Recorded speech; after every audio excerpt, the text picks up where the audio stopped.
Well, turning now to the latest on labor negotiations between Air Transat and hundreds of its pilots right across the country. A strike notice has been issued, and now the airline says flight cancellations will begin tomorrow. CTV's Kimberley Fowler joins us live in studio with the latest on this. So, Kim, where does the airline and the union, where do they stand right now? Well, Austin, last week, 99% of Air Transit pilots voted in favor of a strike if necessary.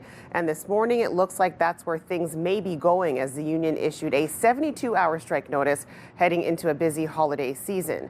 Now, with this notice, that means about 700 Air Transat pilots could go on strike as early as Wednesday. The airline says it's working around the clock to reach a deal, but flight cancellations will start tomorrow and ramp up over the following 2 days. In an interview today, the union says it wants a fair deal to attract pilots and keep them as well for those wanting to work for the airline. We had a collective agreement that expired in 2020 and went to renew that. Unfortunately, there was a acquisition attempt by Air Canada, which left us unable to negotiate a full collective agreement.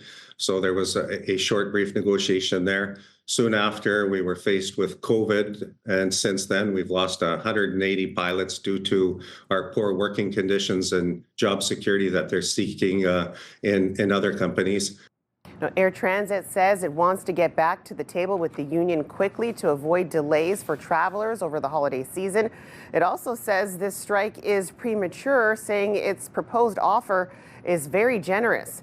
Now, in a statement, the airline calls the union's move a reckless decision that does not reflect the state of negotiations. And the airline also says it has plans in place to help travelers amid, again, this looming strike. Austin. Yeah, something we will continue to keep an eye on. Of course, a very busy time for travel. Kimberly, thank you very much for this.